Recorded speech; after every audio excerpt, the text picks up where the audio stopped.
তো চলো গাইস, আমি সকাল সকাল বেরিয়ে পড়েছি নৈহাটি যাওয়ার উদ্দেশ্যে। যেহেতু আজ ছুটি ছিল আমার, ভাবলাম নৈহাটিতে আমি ঘুরে আসি।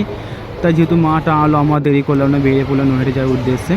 দেখতে চলে এসেছি আমরা হাওড়া স্টেশনে নেমে পড়েছি। হাওড়া স্টেশনে নেবে এখান থেকে প্রচুর তো গরম হচ্ছে, কিছু খাইনি, সকাল থেকে উপোস করেছি মনে। নেবে স্কুটি খেয়ে গেলাম, স্কুটি করে ধরে ওখান থেকে আমরা এটুটা বললাম ব্যান্ডেল লোকালে উঠে চলে এলো আমরা।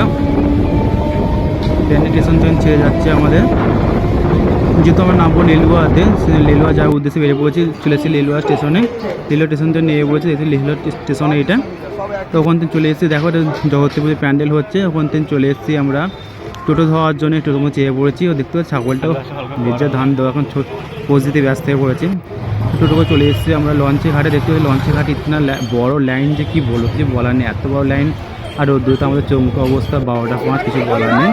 লঞ্চের ঘাটে এসে দেখি বাবার এত ভিড়, যে কী বলবো, এত মানুষ কোথা থাকে কিন্তু ওটাই বুঝতে পারি না। তো দেখো গাছ, লঞ্চে চেয়ে পড়েছি আমরা, গঙ্গা পার করে যাবো বড় মার কাছে। তো চলে এসেছি আমরা লঞ্চ ধরার জন্য। লঞ্চের মধ্যে উঠে পড়েছি, আশপাশে ভালো লাগছে, ঠান্ডা হাওয়া দিচ্ছিল।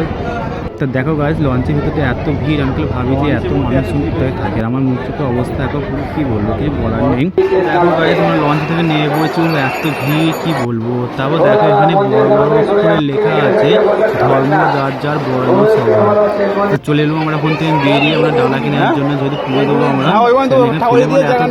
একটা মালা বলি 50 টাকা করে। তারপর ওখানে ডালা কিনে চলে এলাম আমরা পুজো দেওয়ার জন্য। কিন্তু এখানে পুজো দেবো যে এত লম্বা ভিড়, লাইন প্লাস এত ভিড়, এখানে পুজোর কোনো পয়সা নেই এখানে। তো জাস্ট কোনো রকমভাবে পুজো দিয়েছি আমরা এখানটা করে। এখানে অনেক নিউজের লোকেরাও ছিল এখানটা করে। আমার ধোপাতি কোনো রকমের জ্বালিয়েছি, মায়ের পায়ে ছুঁয়ে দিয়েছি আমরা। আর তারপর দেখো এখানে মায়ের জাস্ট নখ থেকে শুরু করে মাথা পর্যন্ত সমস্ত কিছু সোনার উপর, অনলি সোনার উপরে মরা আছে। তোমরা নিজে দেখলে নিশ্চয়ই বুঝতে পারবে, আর কিছু নেই। বাট আমি তো নিজেকে খুব ধন্য মনে করি, আমার অনেক ভালো জন্মের ফলে এই যে বড় মাকে দেখতে পেয়েছি। আমি অনেক দিন তো আশা করছি, বা আশা হচ্ছিল না। এবার যেহেতু সুযোগ পেয়েছি, আমি মায়ের কাছ থেকে দর্শন করিয়ে মাকে। আমি নিজে দর্শন করছি, প্লাস আপনারাও দর্শন করুক বড় মাকে। দেখলে জাস্ট জীবন সার্থক হয়ে, ধন্য হয়ে জীবন পুরোপুরি।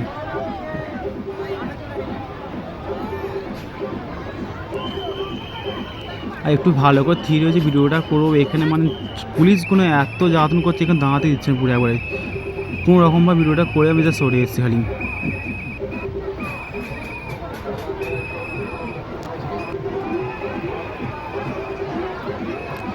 আর তারপর বড় মাকে দর্শন করে চলে এসেছি। বড় মা ভোগ নেবো বলে ভোগের লাইন দিতে, বাট এখানে সেই ভোগের লাইন এত কী বলে, লাইনই প্রায় 1.5 ঘন্টা কেটে গেল।